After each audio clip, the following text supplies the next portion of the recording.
and that would be daily. Okay. It looks like we have a good turnout already. Okay, I'll do that. I can put it at 5:30 if that is fitting the, 5:15, if that fits the current support.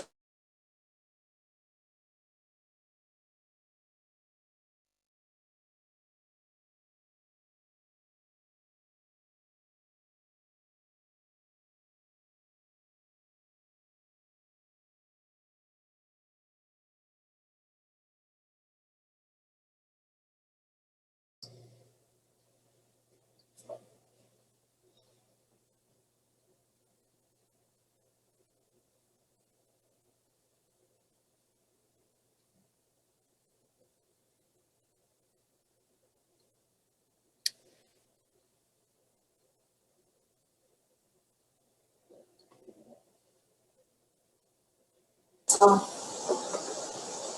for blotter, for blotter, yeah.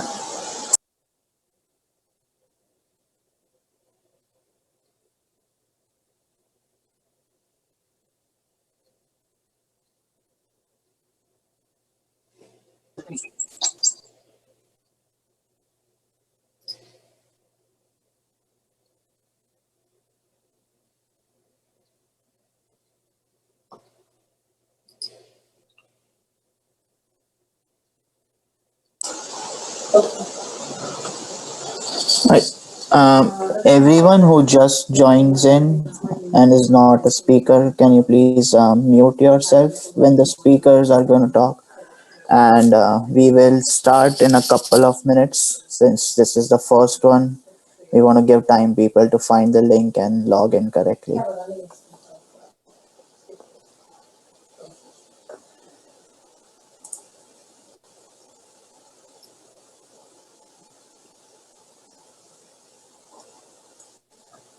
So, when the blotter file is loaded, we will get one email for that saying the blotter is loaded.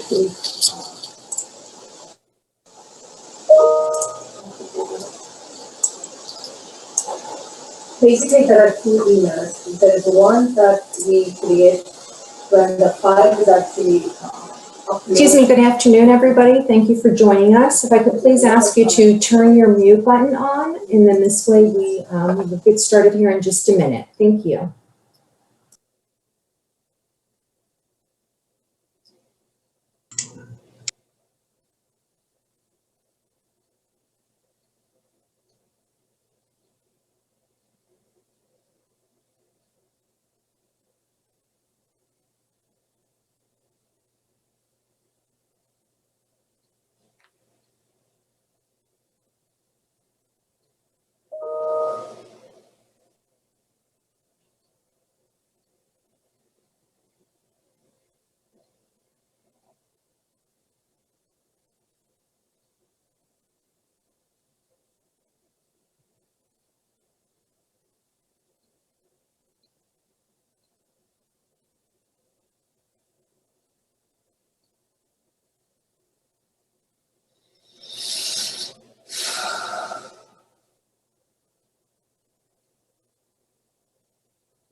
All right, I guess we'll go ahead and start. I'm Sagar Doshi. I'm a postdoctoral researcher at the Composites Center at University of Delaware, and along with my colleagues Corinne, Kristen, and Taka, we're kind of helping organize the research review. And since this is the first one, I'm gonna give a quick overview or introduction about the Composites Center and what research reviews are. And then we'll quickly go into today's topic and talk about thermoplastic composites.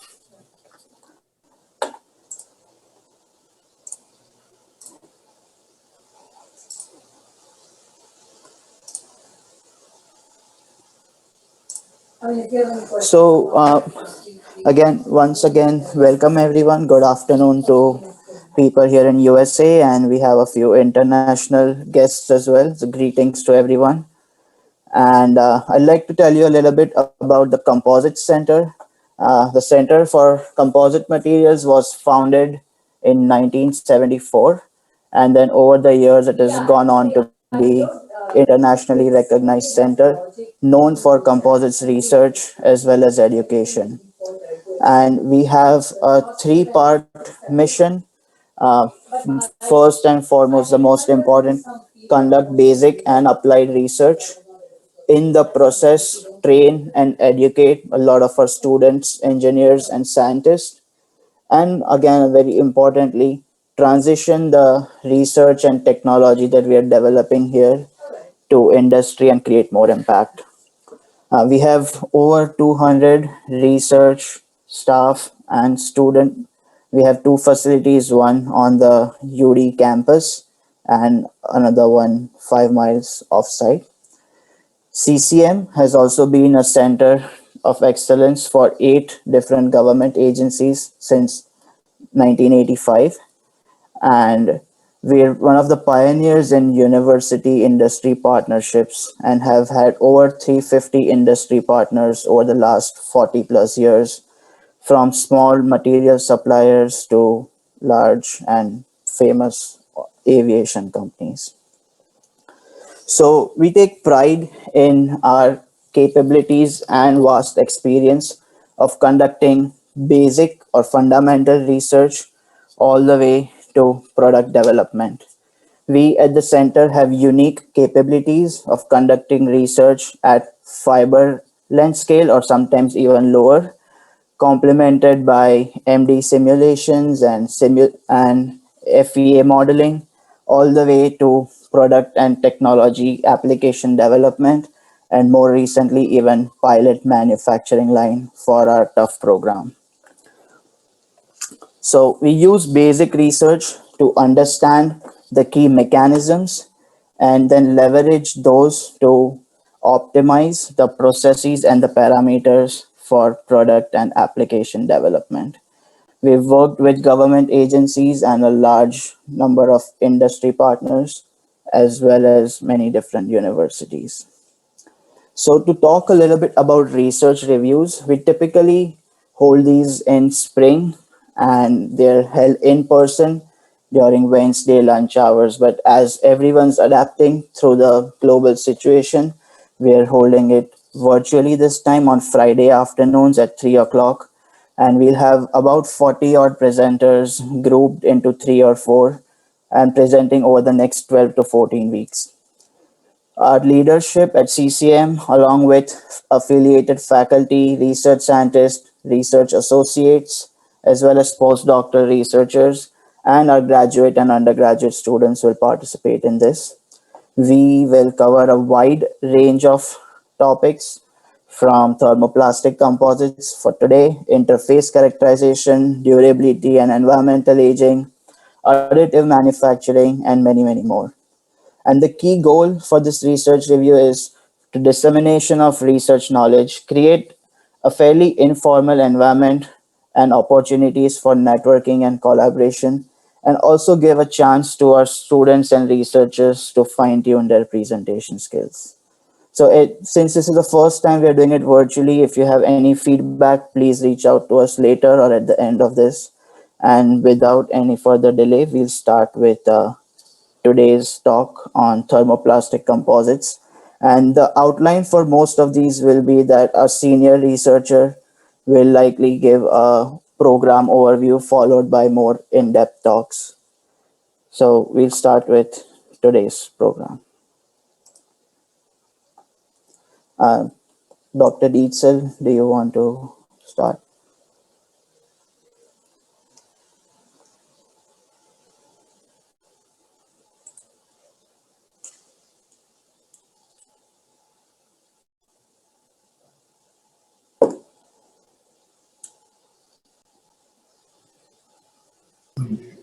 Sorry, had to unmute myself.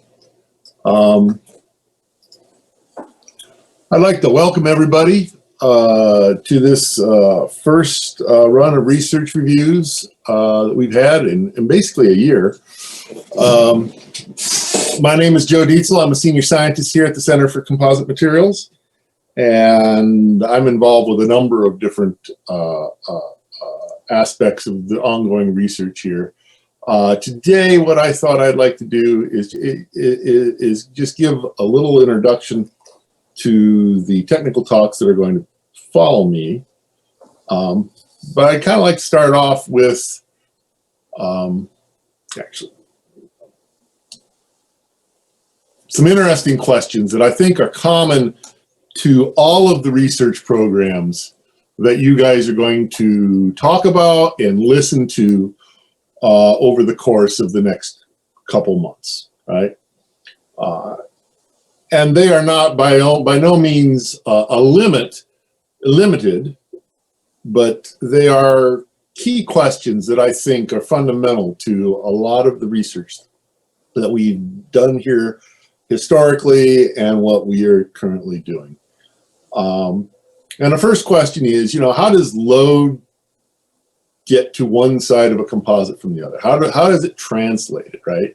So to give you a little bit for those who are students who are maybe just starting out or undergraduate interns that are coming in, we think of a composite as a component of at least two materials, possibly more. In kind of a traditional sense, we think of a matrix and we think of a fiber. And you can see this in the figure here on the right-hand side. And there is some sort of interface between the resin and the fiber, and these come together to give us mechanical properties, right? And the fiber is what we refer to as the reinforcing material. It is what carries the load. And when you apply a load but you don't usually pull on an individual fiber, right? When you're in a composite application. So we want to try to understand how does that, what are the load paths and how do things translate?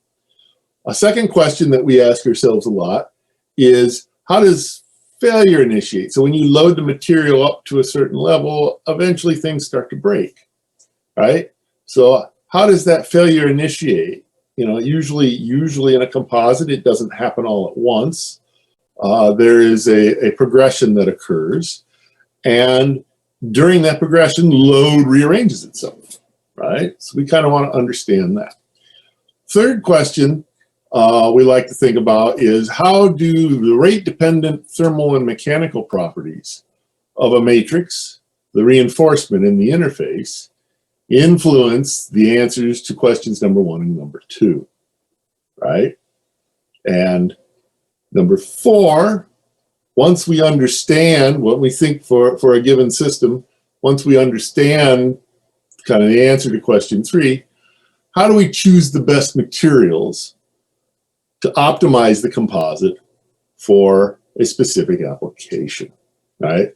So we think we understand how the rate-dependent properties are. We know we have an application that's going to see certain boundary conditions.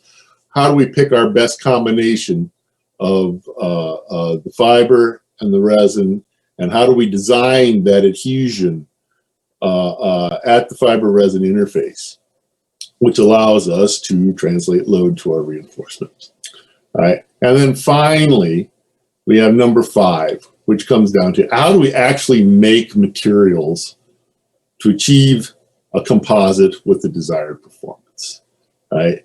And these questions are not linear, they're a circle, right? So as we learn a little bit about 1, and that informs us about 2 and 3, and then we go around in iteration. And that's the spiral design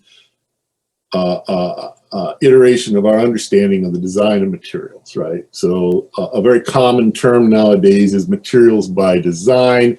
This is a concept that has been integral to composite research since I was a graduate student, or before, sitting in an audience like you folks are today,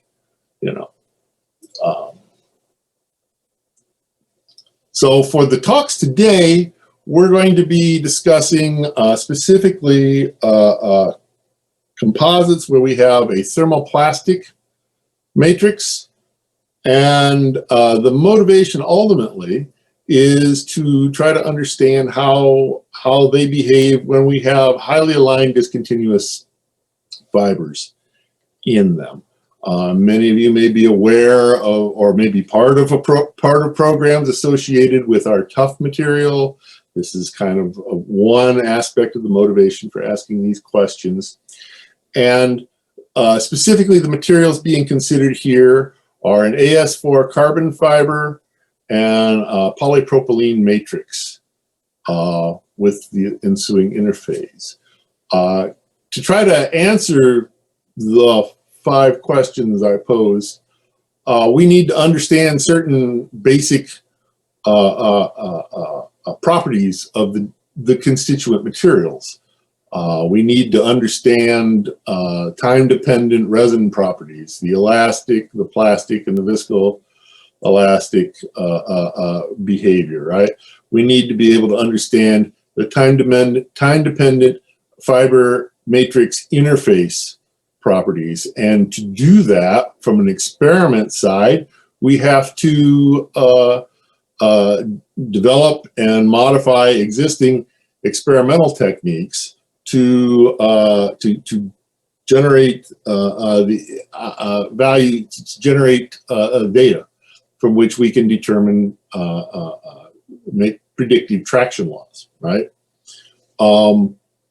You know, then we need to, going on to the next scale, we really want to understand how the geometry. So if you're talking about you know, discontinuous fiber, you have a lot more degrees of freedom than you do if you have continuous fiber, right? So fiber packing, misalignment, degrees of misalignment, spacing, end-to-end distances, these all come into play and things that we need to understand, right? So these are kinds of the questions that we wish to begin to understand, begin to explore in this program that Nathan and Brandon have been working on, and they're going to share you some of the results today. So, as a you know, here is an outline of the general approach that we've taken, and you know, our goals here are to create model composites where we can control the behavior. You know, as I used the tough material as an example, and those are millions of fibers that are put together, and it's very hard to interrogate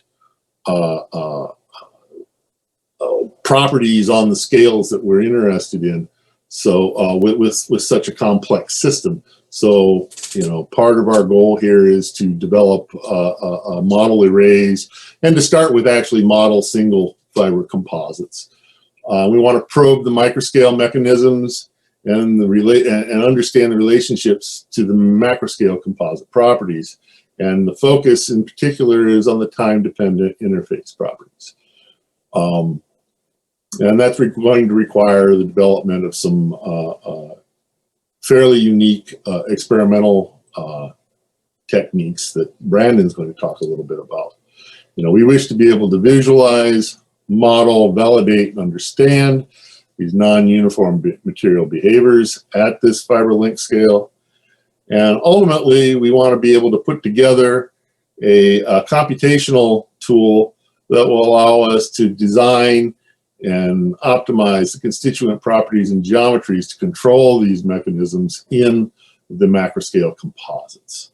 So that's kind of a high-level overview of what we're trying to do. I've highlighted in here the components that are going to be more or less covered in the 2 talks today. There's obviously an experimental component to develop critical experiments that we can determine these fiber scale and filament scale properties. And then there's a modeling component that Nathan will talk about that brings the information that we are determining experimentally and puts it in a framework that we can make predictions. And then, of course, the next iteration of the cycle will be to carry out experiments on new systems based on the predictions we make with our model. So with that, I think I will end and allow Brandon to, I think Brandon's going first.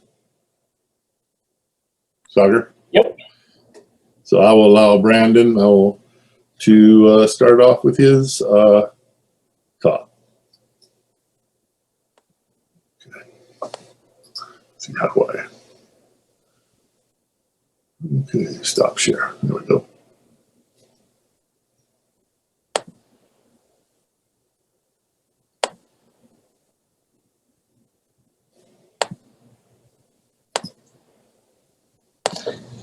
Hello all, I'm going to continue on from Joe's introduction and talk a little bit in depth about the interfacial properties of carbon polypropylene composites.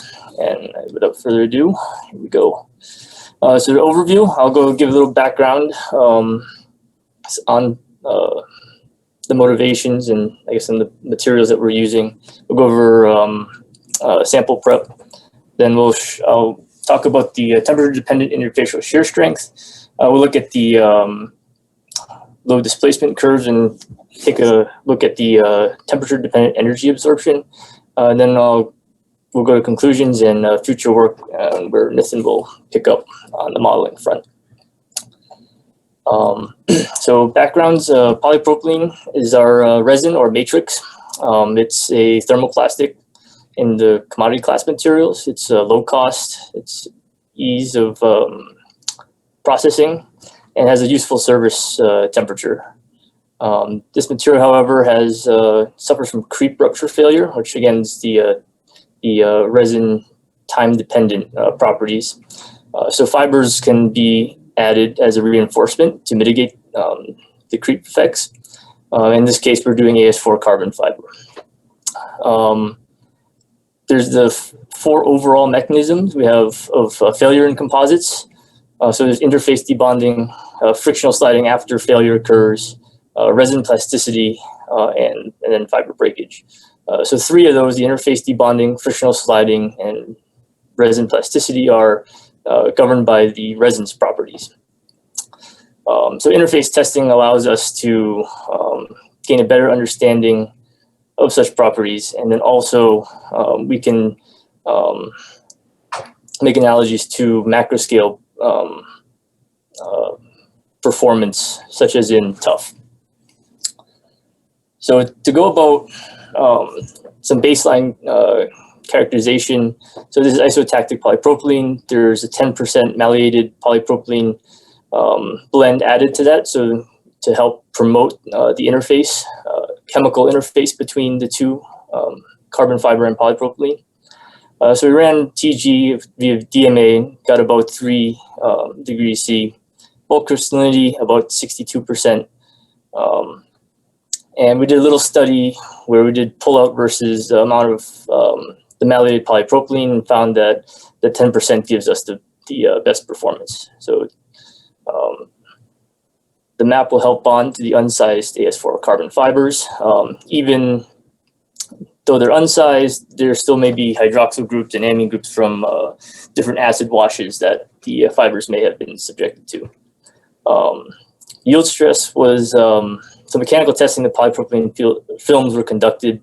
We're using a video extensometer inside for use inside the temperature chamber, and on the plot on the right, you can see how yield stress decreases with increasing temperature.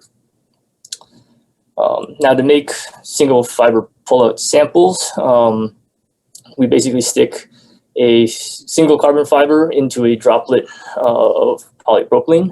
We're processing at 220 C at the melt, well, above the melt point, so there's no fear of introduced, so it's in melt, so there's no lingering crystals in there that might influence properties. And then it's forced air cooled down to room temperature. I have a modified Instron microtester, which I'll show in the next slide, that we use as a test frame. And post-test, the fibers, the fiber failure surfaces recovered and measured for diameter and embedded length in the electron microscope. So here's a picture of the experimental setup, the Intron microtester. There's various screenshot pictures of the polypropylene droplet, the fiber, and the grips. And this is all inside a temperature chamber where we can go between -40 and for these tests up to 75 C. So technical challenges associated with this test are, of course, gripping the fiber, aligning the fiber with the grips, and maintaining thermal stability, while also isolating the load cell from the temperature chamber, because no one wants to kill a load cell. So conducting these tests, so I've done testing at -40 and then up through 75 C. So the failure surfaces, and you can see at the interfacial shear strength circled in blue at -40 shows a significantly higher strength than the other temperatures. And these strengths are actually similar to the higher performance thermoplastic carbon composites such as AS4PEI. And that's pretty surprising.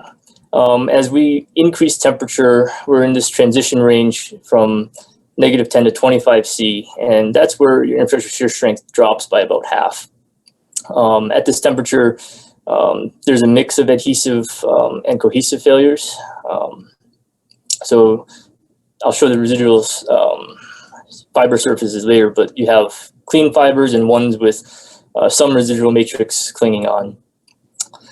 And when we increase the temperature even further, so 50 C and above, there's less variation. I guess you can notice the error bars have shrunk into the dots, and there's a clear sign of matrix yielding around the fiber. And I guess the less variation indicates that it's a consistent failure mode for cohesive failure. So when we look at the force displacement curves, so the blue curve on the right is the low temperature at -40. So it has the peak force is twice that of the room temperature case. And it's also worth noting that the residual force upon frictional loading, so the second load up after the main drop, is higher than the rest. And that results from the radial clamping pressure from the CTE mismatch between the fiber and that of the matrix, and possibly any rubble that's on the surface of the fiber. The transition temperature range, which is in gray, so the -10 to 25 C, you see less peak force than the -40 case, and as you go higher temperature to 75 C, you can see that the peak force and interfacial shear strength is even lower. What's worth noting is that at the high temperature case, you have a long, very blunt peak, if you will, as a clear sign of cohesive failure. So if we look in at the SEM pictures at low temperature, so -40, this is of course well below the glass transition temperature, and the polymer behaves more brittly. You can see that there's cracking occurring at the meniscus region and a clean fiber below. So this indicates solely interface debonding is occurring at this condition. At room temperature, you kind of have a mix, but the cracking is not as clear, as well defined as in the -40 case. And there's also instances where you have a matrix sheath running below that initial meniscus, I guess, failure initiation point. And then below that matrix sheath, there's a clean fiber. So there's kind of mixed cohesive adhesive failure going on here. At the high temperature case at 75 C, there's a couple examples here where we have long strands of polypropylene, and in some cases extending beyond the embedded fiber. So this is a very clear sign that matrix yield dominates the failure mechanism. And again, kind of to summarize these three different temperature regimes. So you have -40 on the left, and then you see a shift towards cohesive failure as there's more residual matrix and a lot more signs of matrix yielding occurring as temperature increases to the right. Now, another thing we can look at is the specific energy absorption, and this would be looking at the force displacement curve and taking the area under a given section. And for the pull-out side, where the fiber is being pulled out, we I guess normalize that to the actual embedded surface area at that point. So at -40 C, as expected, we have the highest D-bond specific energy, and this is again a result from the chemical bonding between the map and the fiber, and then the increased matrix yield strength and radial clamping pressure from the CTE mismatch. That specific debonding energy decreases as we go to room temperature of 23 C by about 2/3. And then as temperatures further increase 75, that the debond specific energy further decreases. And the specific sliding energy, which is the frictional component, is clearly different between the -40 C and the higher temperatures. So that's mainly the radial clamping pressure, since the chemical bonds have broken during that failure event. Now, you could the scatter in the 75 C case from the 23 is likely because of the increased rubble from matrix yielding occurring. So you might generate a little bit more friction from that, from those residual strands or parts of bonded polypropylene sliding.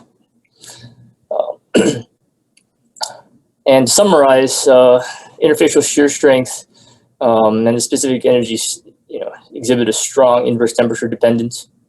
The failure modes are clearly visible and change as we go from -40 through room temperature and up to 75 C. This experimental work offers insight to the damage response of single fiber and I guess the short fiber composites, and it can be hypothesized that this trend would be seen in other material systems when testing below, at, and above their TG. Likely, if it's either amorphous or I guess even for epoxy cross-linked or semi-crystalline. And for future work that this one will pick up is how we can extract more data from these experiments with the FE models and generate some data that will go into more complex models.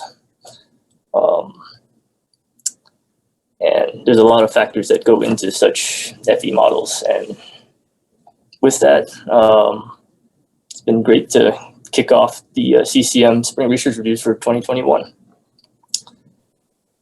So I'd like to thank Brandon for his presentation and open the floor for a few questions, if anybody may have them. I see in the, we have one question asking whether or not you attempted to model the CTE mismatch as a frictional force and adjust for your data. That is something that we're working on. Nissen may talk about that in his presentation, but the friction depends on the radial clamping pressure, so residual stress based on processing and on the given experimental conditions or conditions of that composite or test condition. I have a quick question, Brandon, if I may have.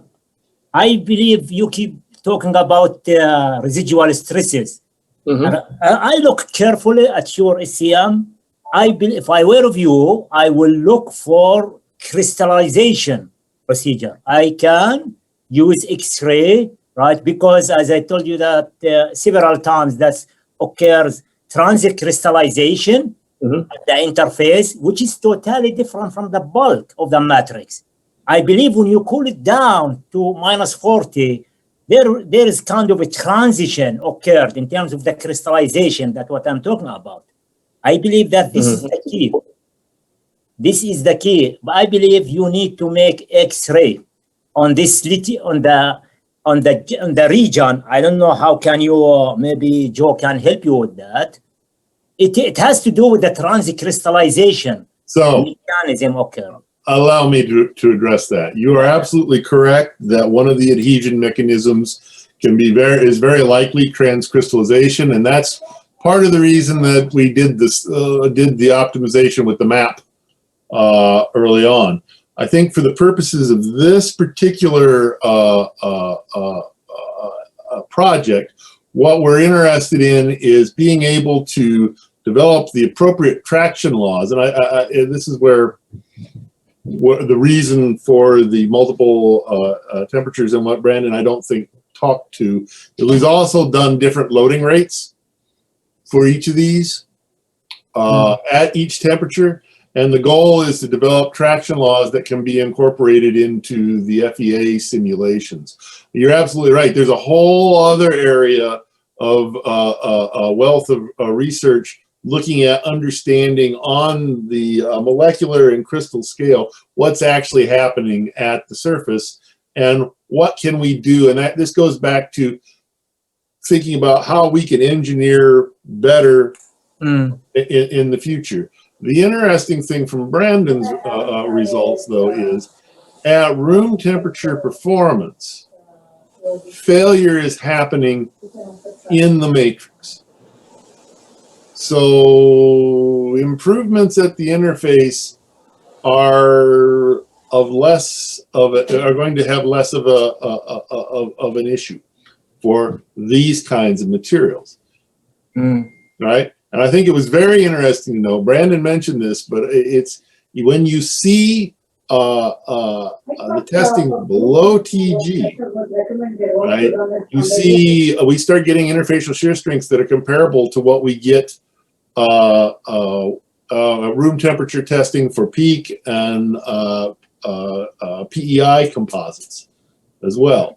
So that's an interesting, so that lends itself to a whole series of other potential research areas that we can pursue in the future.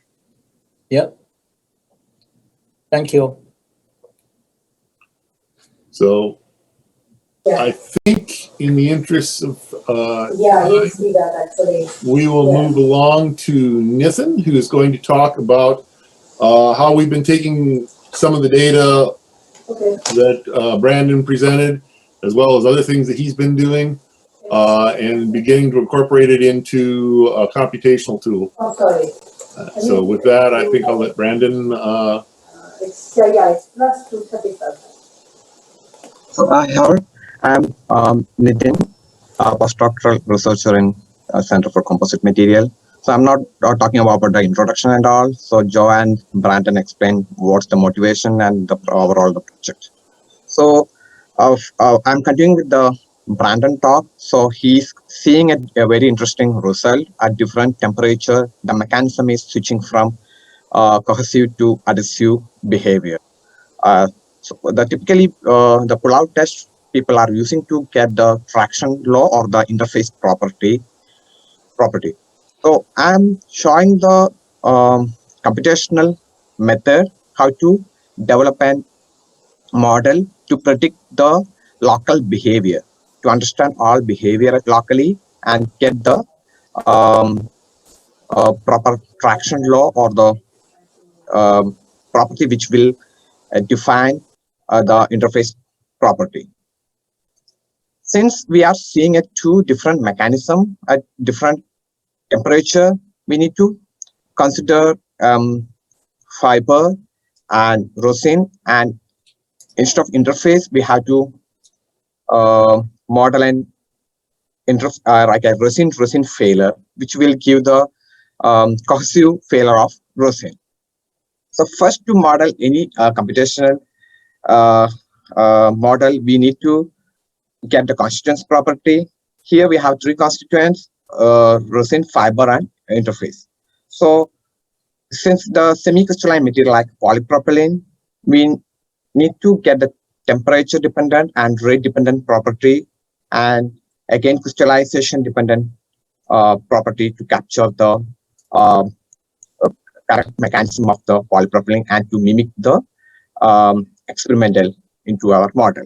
So step one is calculating the residual stress, which will be due to the mismatch in the coefficient of thermal expansion of fiber and matrix, then crystallization, temperature dependent crystallization of polypropylene, and temperature dependent modulus of polypropylene. We need to include everything in the model to calculate the residual stress. Once we get the confidence of residual stress calculation, we can go over, pull the fiber and see what are all mechanisms we are seeing at different temperature. The first step is we are trying to characterize the resin, individual resin, and we are doing a pull out. In that pull out, as Brandon mentioned, we have to put a droplet of polypropylene and heat up to 220 degrees and allowing it to cool at the desired temperature, whatever the room temperature or minus 40, or whatever the temperature we want to use the pull out test. So we study the cooling rate of the specimen, the individual specimen which we use to characterize the polypropylene, and we get average cooling rate around 11 K per minute. And again, we study the cooling rate of pull out specimen, and that is in the range of 4 K per minute. We took the range from 2 to 40 Kelvin per minute to understand the cooling rate dependent crystallinity. And you see that from experiment, the crystallinity in this particular range from 2 to 40, we are getting almost 50% of crystalline material. And from this crystallinity and temperature dependent graph, we can study the onset and end of crystallinity. Once it reaches the peak crystallinity is the end temperature and onset temperature, which we can use as a stress-free temperature to our model to capture the residual stress or temperature dependent property. Next thing, our cooling rate, whatever the test specimen or the pull-out specimen, it is at non-linear cooling rate. So to come up with a model, the computation model, we did a rigorous literature review. From that, we pick a model and compare with the experimental result to come up with to get the constant required to mimic the experimental result. And we use the different nonlinear isothermic kinematics principle and the non-uniform cooling rate. And what we are observing is that the crystallinity or the range of crystallinity will be in the particular range we picked. Now, next, since we have the crystallinity dependent properties, so it's for both the range of cooling rate, we are getting a constant crystallinity of 50%. Now, we have to come up with an constitutive model for polypropylene at different temperature and different rate. And the rate of the strain rate, which we use in the experimental step, we did a rigorous computation model, like a single fiber model, and we got the range of the strain rate, which can be developed inside the model, which we use as an input for the experimental. We design experiment based on the trial model to get the different strain rate. And from this graph, we get the temperature dependent modulus and the temperature dependent yield stress. at different strain rate. Now from again, we use a computational model, iron equation, to compare the experimental result at different strain rate, and we get the parameter which we can use later for interpolating and extrapolating the yield stress in the computational model. The last thing is the coefficient of thermal expansion, which CT, which is function of temperature again. What we saw from the experiment in TMA experiment, it's a bilinear curve, and less than TG and above TG, the CT value is different. So in the pull-out test, what we saw was if you want to characterize the interface debonding, we have to go all the temperature down to minus 40 degrees Celsius. So from up to TG, we need to use the one CT value, and above TG, we have to use different CT value. Now to model and resin constitutive model, we developed an UMAT, user subroutine, in the Abacus framework, and we input all the parameter what I mentioned, the temperature dependent modulus and temperature dependent yield stress, and the cristalinity, which we use as input for our UMAT. And now we need to validate our methodology or the residual stress measurement, which is accurate based on the experimental model. For that, the very easy or the very basic composite is the single fiber composite, and we have a capability in Raman spectroscopy. We can measure the strain at the fiber. So for that, we have to study the thickness, the minimum thickness, which we can use to visualize the strain field in the single fiber composite. Based on the computational model, we got the minimum thickness, and you see to make sure that the step, it contains 3 steps. Initially, we have to heat the polypropylene above the melting point or the fluid state, and make sure that the fiber is aligned properly. Otherwise, there is a chance of buckling that we need to incorporate that also into our model. Currently, we need a straight fiber without buckling. So we pick a predefined mass or the weight, which we stick to the end of fiber to make sure that fiber is straight. We pick 1 gram, 4 gram, and 8 gram, which is well below the failure load of the single fiber carbon fiber. And we need to mimic the same experimental setup. So we divide the FE model into 3 steps. First step, we'll preload the fiber along to 1 gram. In that stage, the resin will be in the stress-free temperature. And the second step, with the preload, we'll do the thermal loading. That's the stage where we calculate the stress-free temperature, 120 to our desired temperature. From these steps, we have the temperature dependent property, which will calculate the resin residual stress due to mismatch in the coefficient of thermal expansion and the cristalinity and the Young's modulus difference. We can measure the shrinkage in the resin due to the residual stress. And finally, after applying preload plus thermal load, we need to remove the preload to measure the residual stress in the resin. So I'm showing here the computational result, the residual stress calculated after applying 1 gram, 4 gram, and 8 gram loads. And there will be an end effect if we remove the preload. There will be an end effect, and at the middle of the fiber or the bulk, we'll get the maximum axial strain. And from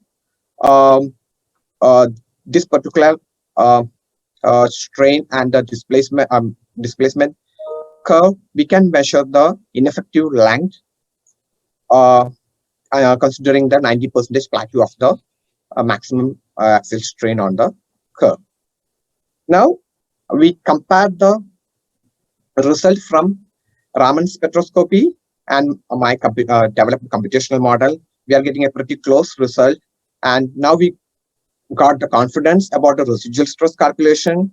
As I mentioned, the Young's modulus dependent and externality dependent, and the mismatch in the coefficient of thermal expansion, we'll get the residual stress for the single fiber composite that we compare with the FE model. Now we got the confidence, and we can use this as an input for the pull-out model or any composite array model. We developed an traction law from a microdroplet experiment and the computational model. We are extending similar methodology to our pull-out testing. So as I mentioned, we can't use the IFSS as an input for the FE model. So we need a traction separation law, and it depends on the traction separation law have two independent parameter, or it's concerned with a wide range of parameter, the combination of parameter. So it's a non-unique law. So if we consider a one embedded length, we will get an infinite number of traction law, which will give the exact force displacement curve what we are getting from the experimental pull-out test. To come up with a unique law, first we have to we developed a model which contain the minimum 3 embedded length and at different strain rate, and with one strain rate we need 3 embedded length, and we can come up with an unique traction law. So for that, first we need to get an G2C, that energy release rate, critical energy release rate, from analytical model. I'll explain in coming slides. So this is a typical force displacement curve. So we are looking at FD, that is the initiation of debond length or the crack length. We call it as king force.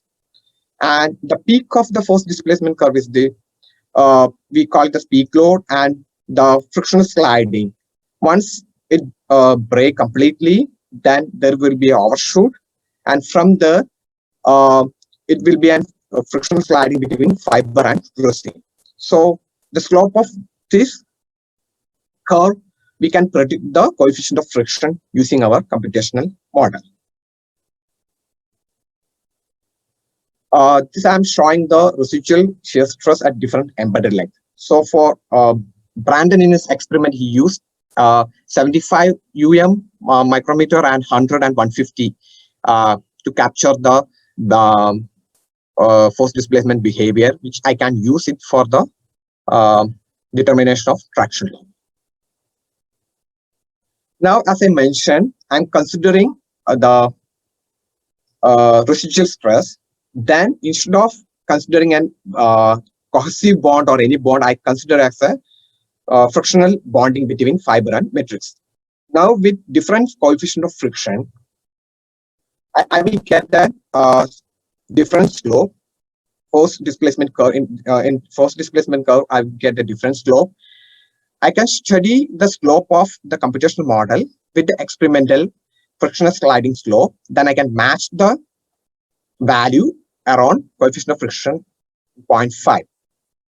Same value, I can use it for different embedded length, and I will get different slope, which is matching with the experimental result at different embedded length. Now the first step is guessing the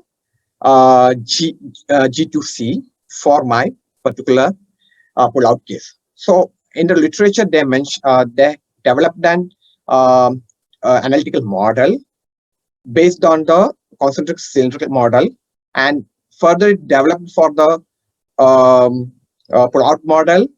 And if in our case, we can assume the volume fraction of fiber is almost equal to 0. So further, I can use this model, get the range for particular case of 100 per minute. I get the range from 65 to 80 joules per meter square. based on different embedded length. For different embedded length, the king force, the FD will change. That's why I'm getting a range for the initial guess. Now, using that the experimental result, I can get the king force directly from the experimental curve for different embedded length.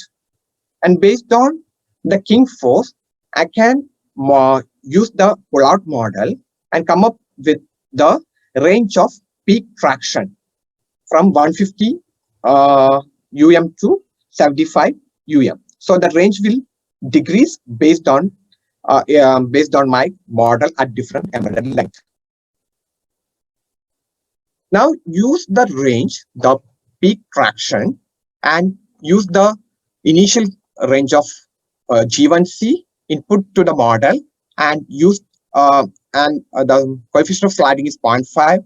Input that into model, and we know the king force now match with the peak force of the force displacement curve, and I will get a range of peak traction law. Use the same method for different embedded length. Now I can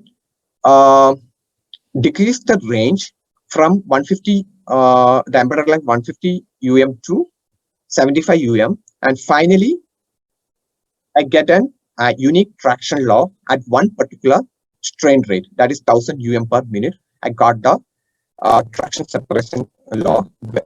With the techniques, we have to use the experimental result and use the mechanism where the crack initiation or the rebond initiation, and when it will slide, the start sliding. Based on that, we'll get a unique traction law. The range will go down, and we are assuming it will be an unique value to get the interface property at this particular range. Same method we can use for the different strain rate and we at least for the 3 strain rate, we'll come up with an strain rate dependent traction law. And now for the future work, we need to study the resin failure at different temperatures. So still now I'm talking about interface debonding, which we are observing at -40 C. Similar method like the traction law I can use for the thickness of interface to a resin and get a traction law for different temperature, like as Brandon showed for 75 or 25. And action once we get done as a resin property and temperature dependent traction law, we can study the single fiber array and single fiber composite and composite array, and content we can use the individual constituent property to study the short fiber composite and validation. So Brandon is trying to make a composite array, which will be the distance between the array, which we can get the computational model or the volume fraction of fiber matrix. Volume fraction like 60% will get the distance between the fiber, and based on that he can make the composite array. So thank you for your patience. So if you have any question or any inquiry, I can. So there is one question for you, Nitin. John is asking, is there a physical reason why the G2C value would change with embedded length?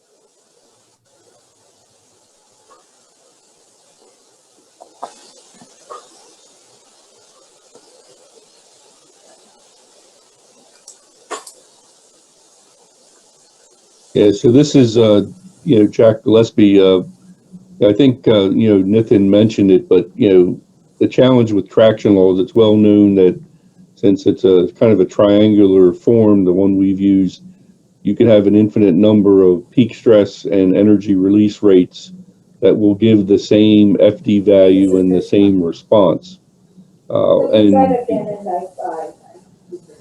So This methodology then is taking that information and applying it to multiple embedded lengths to converge to one set of peak stress and one strain energy release rate that works for all embedded lengths, and therefore drive a unique traction law that works for any embedded length. So the method is using multiple embedded lengths to give us a unique traction law.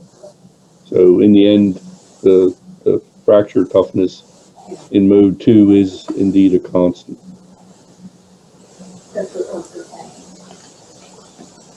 Right. We now have a couple of closing announcing, which we will have 3 breakout rooms, one where you can continue asking questions and our speakers will be here for another 5 or 10 minutes. There's another breakout room just for people who want to hang out and socialize. And there's a third breakout room that you can choose, which is going to be for playing a Pictionary game where we'll be drawing words related to composites. But before that, we'd like to announce our next session for the research review, which is going to be 2 weeks from today, not next Friday, but the week after.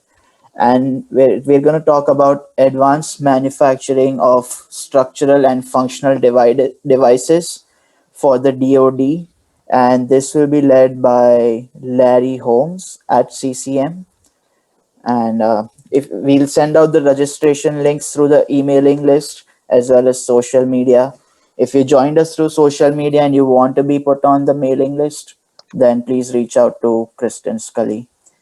And the breakout rooms should be opening up soon. And then feel free to hang out, ask questions, or play games. Otherwise, everyone, have a good weekend.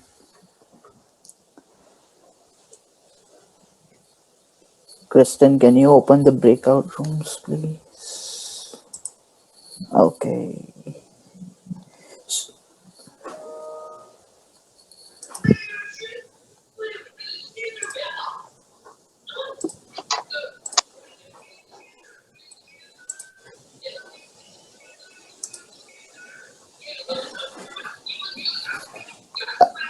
Are you all able to see the breakout rooms yet? Mm-mm. Okay, Sagar. Yep. You can see the mouse that's clicking. What happened now?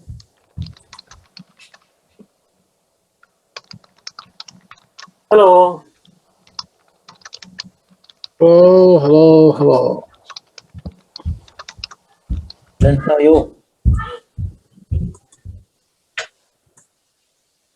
So what you can do in the bottom of your Zoom, there is an icon that will say breakout rooms. If you No, click there is on not. that. Does you- not. There is not. Okay. My apologies. So I know where, if you click on chat, you do not see next to that an icon that says breakout rooms. No, we don't. Is it because you're still sharing the screen? Could that affect that? No, I don't think so. It has to come from the host, right? Yeah. Thank you for your patience in helping us while we navigate. This is our first time trying to do breakout rooms and coordinate a social event plus a Q&A. I can see need a break. I mean, when I go to the more option. Okay, so the host is inviting you to join breakout rooms. So you can either say join, it looks like. Is anyone else receiving that request? No? Okay.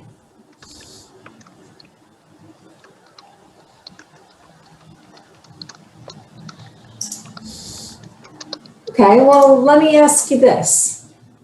Do we still have some technical questions from the presentation? Why don't we just start with that? If there's no more technical questions, we can just go from here possibly, and anyone who is interested in doing Pictionary, we can do that. I see Pavel has a couple questions, technical questions. No, my And question just on the was, chat. do you hear me?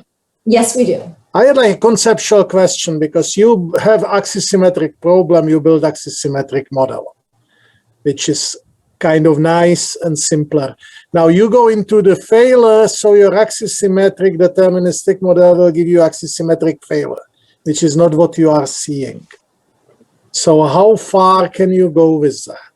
Do you plan to make it into like a fully 3D model with some stochastic parameters in it to do the... Yeah, so Pavel, this is actually a 3D model because the cohesive element implementation requires 3D, but that's not really, but we're still modeling an axisymmetric response. Yeah. So Okay, so... From the stress and deformation side of things, prior to damage, we're, I think, capturing everything just fine.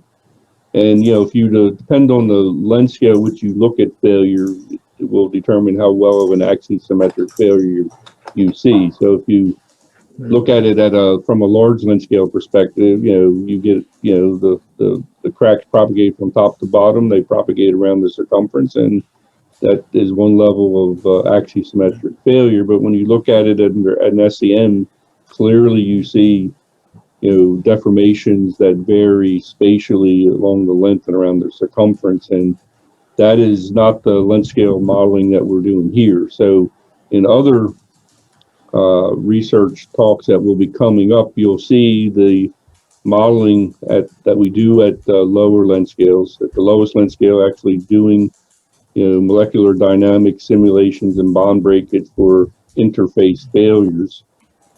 Turns out to be with a different combination of materials, but you'll see that continuum scale boundary conditions translate into very different types of failure modes.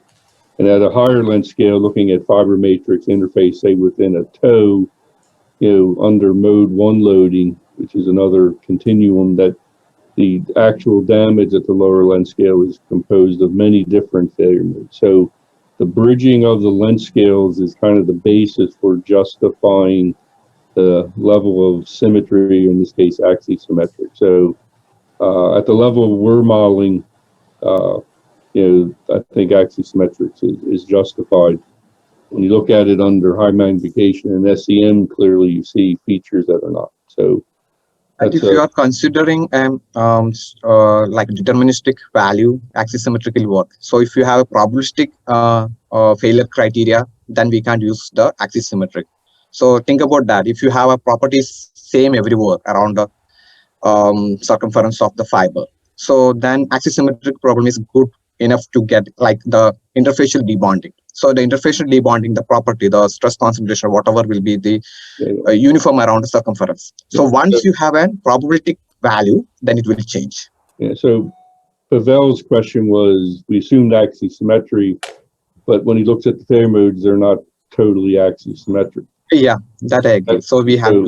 And I was wondering if you had like some physical bounding mechanism to say, okay, if we take axisymmetric failing mode, it will always be lower or equal to what you obtain, or something like that. Kind of whether it's lower bound, upper bound, or just a good approximation. Yeah. So if you go to the experimental level, it's assuming axisymmetric. The data reduction is assuming axisymmetry by measuring load and yes, that's the axisymmetric shear area. But this level of modeling predicts interfacial failure or cohesive failure as a function of temperature and strain rate.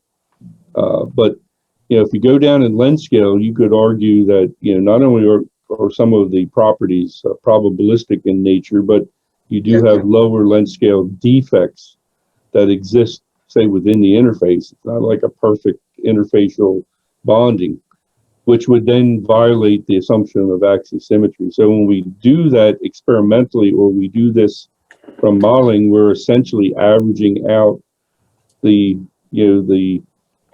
lower length scale deviations or perturbations from the axisymmetric failure. You follow that logic. So as you go down in length scale, you have the opportunity to relax the assumptions of axisymmetry by including lower length scale defects and behavior that is impossible to capture at these higher length scale FE models. Okay. But that's an interesting question. We're going to talk about that more in some of the other talks that will come later. Yeah.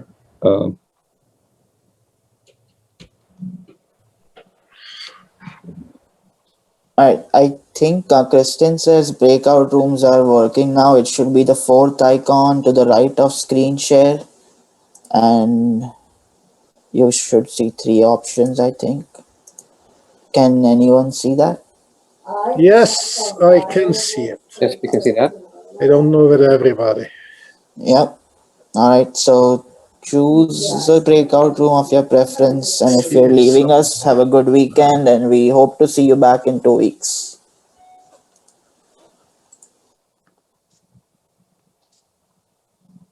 Hey, Sagar, where's this button at? It's in the more.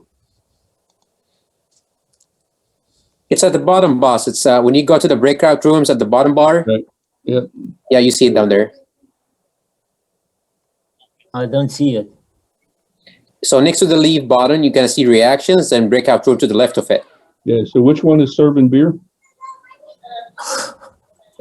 I'm not sure about that.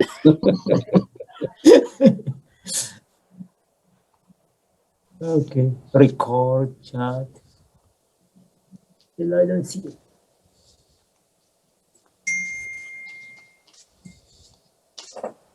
Recreation.